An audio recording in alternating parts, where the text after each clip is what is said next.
Welcome to Kansas, gateway to Oz. Under the rainbow, this is where it was. Hollyhocks and red ripe tomatoes, hand-churned homemade ice cream. Let me tell you, Kansas is more than tornadoes. It's the best part of Dorothy's Today on Around dream. Kansas, our first story is about Wyatt Earp, a name that looms large from the Wild West. Next, learn the history of popcorn and meet Loveland Acres Gourmet Popcorn from Clyde, Kansas. Then we learn about our featured From the Land of Kansas business and the internationally known artist Blackbear Bosin. We'll wrap up with a poem from our Poet Lariat, Ron Wilson. Closed captioning brought to you by Kansas Soybean Commission, the Soybean Checkoff, Progress, powered by Kansas farmers. Around Kansas, brought to you by Tarwater Farm and Home. Come on by, we'll treat you like family. Welcome back to Around Kansas. I'm Deb Beisel. Few names loom larger in the Wild West than Wyatt Earp, and even young kids hopefully are familiar with the story of Tombstone and the shootout at the OK Corral in 1881. There have been few scenes in American history that have been more written about, more talked about, more interpreted in books and movies. You know, before Wyatt Earp went to Tombstone, he spent a lot of time, a decade nearly, in Kansas. The 1870s, the Earps were all over the place. Now, the Earp family had moved to Lamar, Missouri. This was, you know, back in the day when everybody was headed west. And Nicholas Earp, Wyatt's dad, is actually, his roots are in the mountains of North Carolina. But the family had moved from Iowa down to Lamar, Missouri, and then the cattle towns were booming in Kansas. So all these young men, the Earp brothers, all 6 of them, saw opportunity in Kansas. Now, Wyatt's older brothers, Virgil, James, and Newton, had served in the Union Army during the Civil War. Wyatt was too young, and he kept running away and trying to join, and every time he'd run away, his dad would have to go after him and bring him back. So that kid was spoiling for a fight or some action, and he would soon find that in Kansas. The brothers settled for a while in Wichita. They were in Newton for a while. Wyatt worked a variety of things. Might have hunted buffalo for a while. He may have worked as a bouncer for his brother, who had a saloon and brothel. But eventually he winds up in Dodge City. And in Dodge City, he has a couple of stints as a lawman there. And Dodge City in the 1870s, everybody's there. Bat Masterson, Luke Short, Dog Kelly is the mayor. And there's some of us of a certain age who actually grew up with the TV series that had Dog Kelly and the Bat Masterson and all those characters portrayed in the TV series. While Wyatt, of course, is known for that famous shootout, one of the reasons that he was effective as a lawman and one of the reasons that they wanted to hire him is because he could settle disputes without a gun. He was actually a pretty good boxer. And so there were a lot of times that he could defend himself without resorting to drawing a gun. And Wyatt just had a set of eyes. He could look at people, and he had a commanding presence. So he could put people in their place or calm a situation without resorting to the use of the gun. So ironically, that's what made him effective and desirable as a lawman.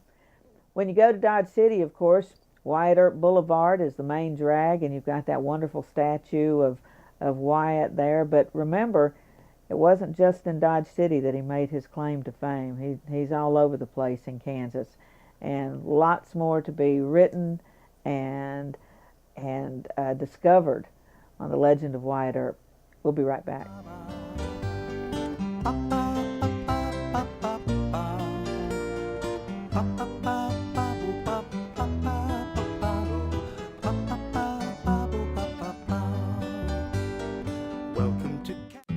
This hog is head over hoof for meal made from U.S. soybeans. Now, one hog isn't that impressive, but suppose we add another, and another, and another. Before long, you've got billions of hungry customers around the world all clamoring for the same thing. our soybeans.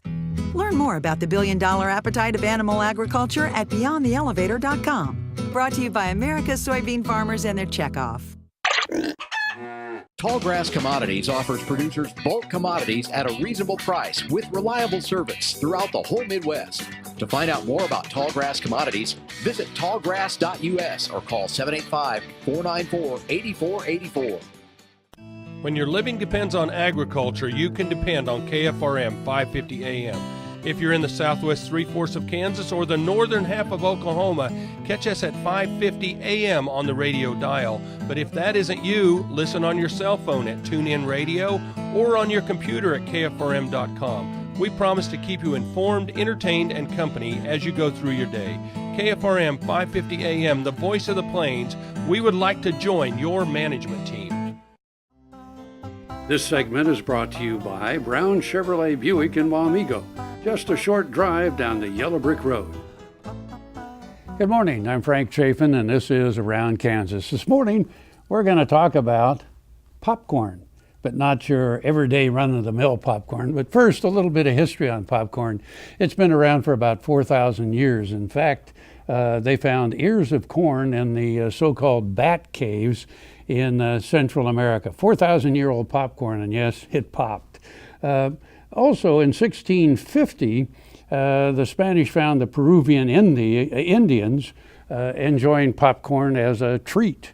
And of course, the Aztecs used popcorn in a lot of ceremonies and even made jewelry and necklaces out of the many colorful varieties. Moving ahead a few years, Charles Cretors, he was the man who invented the first mobile popcorn popper, and he did that for the Columbian Exposition in Chicago in 1893. Then Percy Spencer of Raytheon, you know, that's the company that during World War II developed the magnetron, which was essentially the operating system for the radar used in World War II. When the war ended, the government said, Raytheon, we don't need all of those thousands of magnetrons that you have. So Percy was trying to figure out, well, what do we do with all of these things? And of course, the story, and you may know it, a candy bar that he had in his pocket in the lab near one of the magnetrons melted. And he thought, that's interesting. So he had an assistant bring in some popcorn kernels, and he put the kernels near the magnetron, and of course they popped, and guess what? The radar range was invented, now known as the microwave, and of course microwave popcorn followed that. But today we're not going to talk about the everyday run-of-the-mill microwave popcorn. No, because here in Kansas there is a gourmet popcorn that is grown. It's done at the Loveland Acres Popcorn Farm in, of all places, Clyde. Now, Clyde, Kansas is a bit north and a little bit west of Manhattan in north central Kansas. It's a very small town. And in 2008, Lance and Megan Norbert made the decision to return to their roots in north central Kansas to the family farm. Now, the family farm had grown popcorn for some time, and Lance grew up in the popcorn growing community. Okay, well, he also worked for the Department of Agriculture for a number of years and has a degree in agronomy. So on the family farm, he decided to plant another variety of popcorn. And so in 2008, on the small plot in Clyde, Kansas, he planted his first crop. And lo and behold, it became a very, very good popcorn. And we say gourmet because, you know, most popcorn, when you pop it, the hull bursts and this pops out, okay? Well, theirs is a popcorn that when it pops, the hull shatters. And so it's virtually hull-free. And so the popcorn is much more fluffy, not like this. This is microwave popcorn and simply a prop here this morning. So they also don't pop the corn and sell it in bags.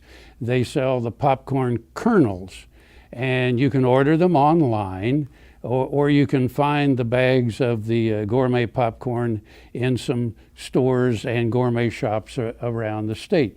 They have varieties like Shaman's Blue, white gourmet, ruby red gourmet, and confetti gourmet. And so you can pop it and eat it, or apparently you can decorate with it because it really is pretty colorful.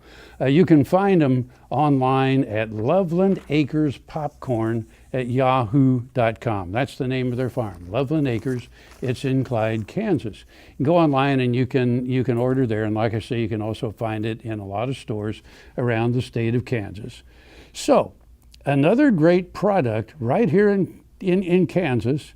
It's Loveland Acres Gourmet Popcorn. Get some, try some. It's grown in Kansas. Isn't that wonderful? This is Frank Chafin. I'll see you somewhere around Kansas.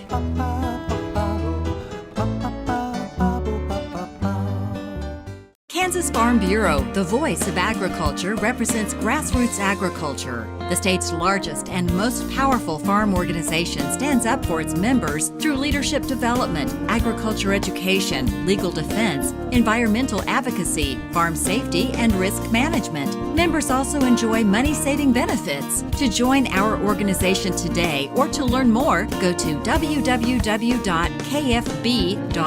or find us on Facebook and Twitter.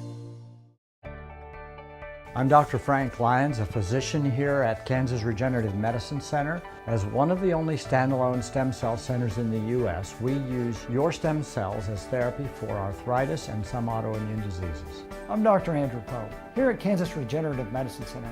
Utilizing the latest technology under strict protocols, we're able to harvest your stem cells from your own fat to treat a variety of medical conditions.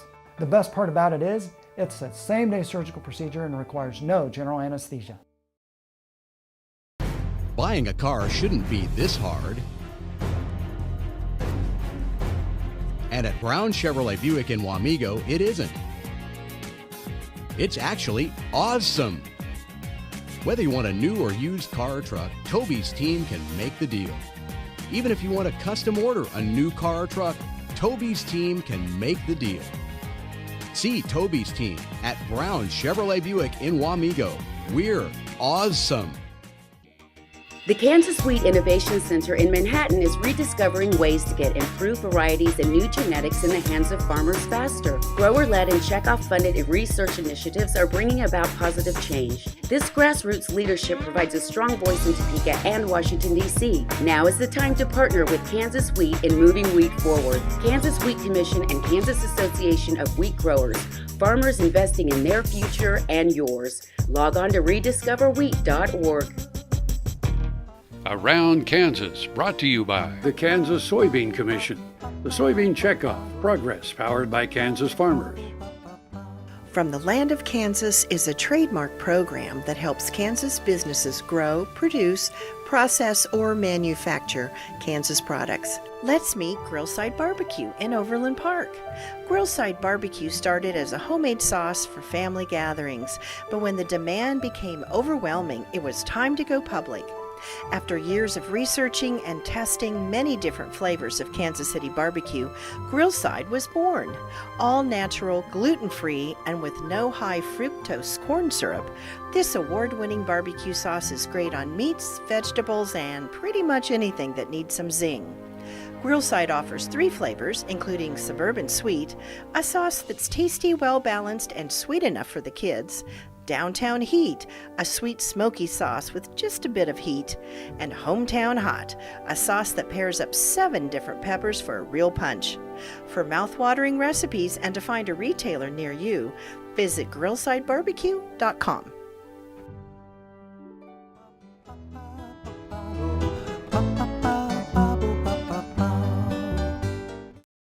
American innovation is being driven in places you might not expect by people like Brent Hayek, an Oklahoma family farmer, who recently set a world land speed record in a Ford Super Duty pickup truck powered by renewable B20 biodiesel. Advanced performance is here, now, putting America on the fast track to more jobs and energy independence. Biodiesel, America's advanced biofuel. Tallgrass Commodities offers producers bulk commodities at a reasonable price with reliable service throughout the whole Midwest. To find out more about Tallgrass Commodities, visit tallgrass.us or call 785-494-8484. Tar Waters has what you need for all seasons for around the farm and home. Working, hunting, growing, feeding, snow removal, even fun for the kids. And a service department with experienced techs to help keep your equipment in top running condition. Tar Waters has a huge selection and the best prices. Tarwater Farm and Home, family owned and operated since 1978. They have what you need. No matter where, no matter why, the Veterinary Health Center at Kansas State University is committed to providing quality patient care to animals and exceptional customer service to their owners. From routine checkups to emergency and specialty care, our world-renowned specialists and experienced professionals are here to discover, to teach, and to heal. Let us know. How can I help? How can we help? Kansas Farm Bureau, the voice of agriculture, represents grassroots agriculture. The state's largest and most powerful farm organization stands up for its members through leadership development, agriculture education, legal defense, environmental advocacy, farm safety, and risk management. Members also enjoy money-saving benefits. To join our organization today or to learn more, go to www.kfb.org or find us on Facebook and Twitter. Around Kansas, brought to you by Santa Fe Trail Meats in Overbrook, or visit us online at sftmeats.com. Welcome to Around Kansas. I'm Deb Beisel. Even though he was born in Oklahoma, the Kiowa Comanche artist Blackbear Bosin adopted Wichita as his hometown, and of course one of Wichita's most iconic works of art was done by Blackbear Bosin. The Keeper of the Plains is a 44-foot tall steel sculpture that embodies the essence of the American Indians' relationship to the Great Plains, and it's just an incredible work of art. If you've ever been to Wichita, you can't avoid seeing it. He was just a remarkable man. He born in 1921 in Andarko, Oklahoma. Most of his early surroundings were spent in the Comanche community. And he attended St. Patrick's Mission Schools, and that's where he became exposed to the work of the 5 Kiowa painters. He started painting, and he never ceased until he died August 9th, 1980.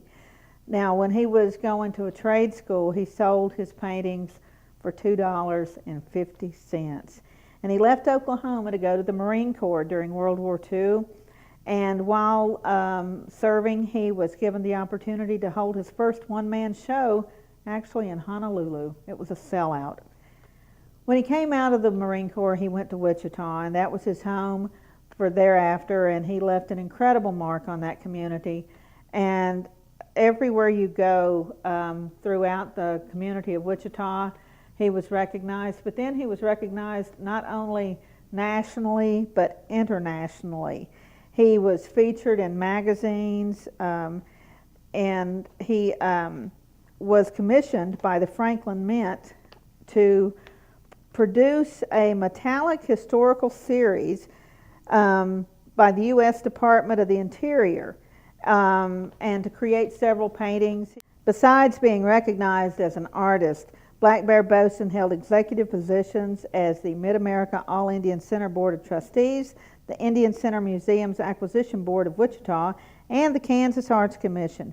He was made a Fellow of International Arts and Letters in Switzerland. And one of his most noted honors was he was the governor's artist when Governor Robert Bennett was in office in 1977. Blackbear Bosin, one of those incredible Kansas people that you'll want to find out more about. We'll be right back.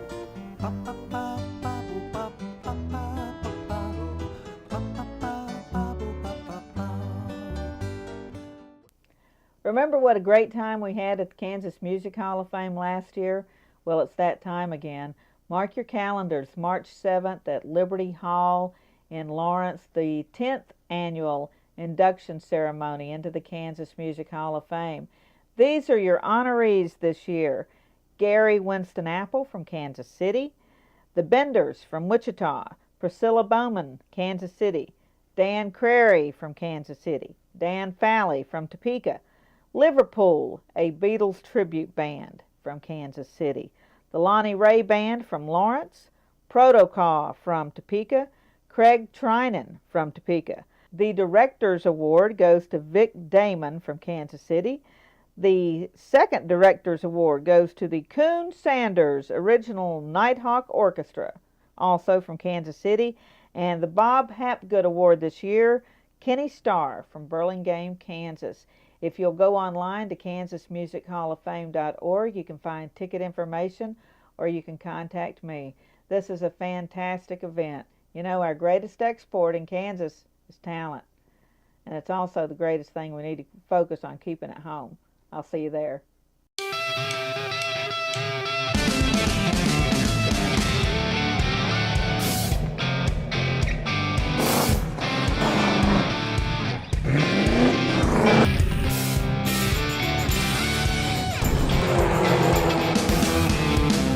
This is the fast track to more jobs and America's energy independence.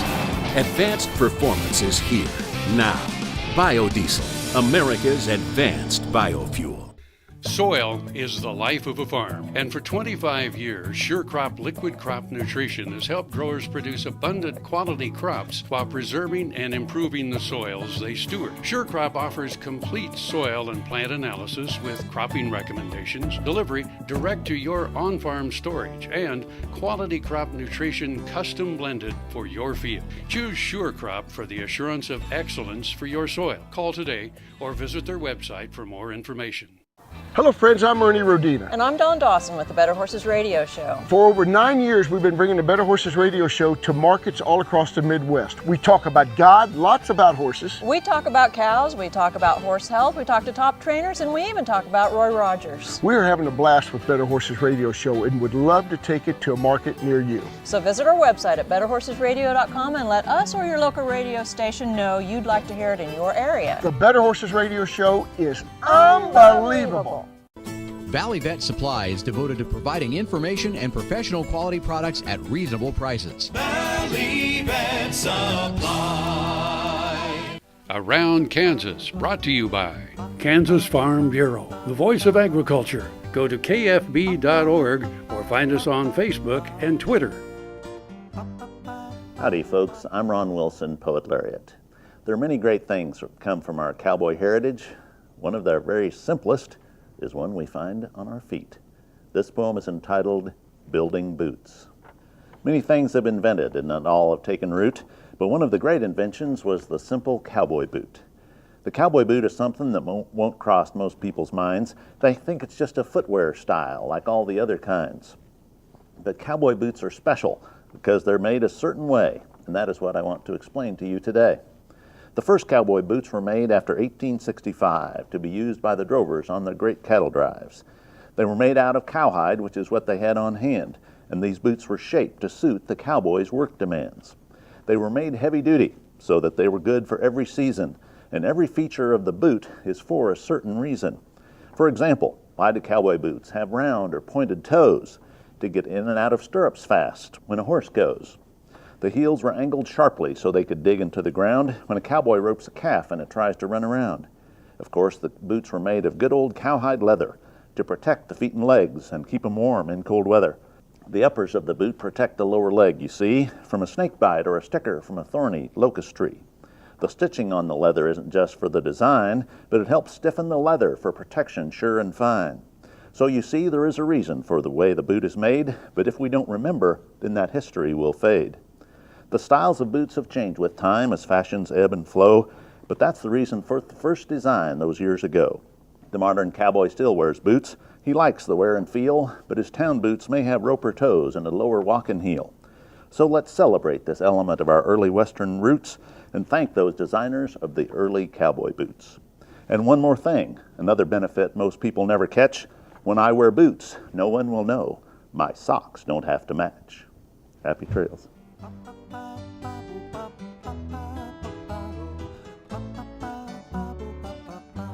Closed captioning brought to you by Kansas Soybean Commission. The Soybean Checkoff Progress, powered by Kansas farmers. This is where it was.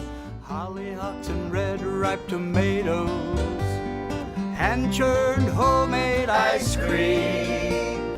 Let me tell you, Kansas is more than tornadoes. We're the best part of Dorothy's dream. We're the best part of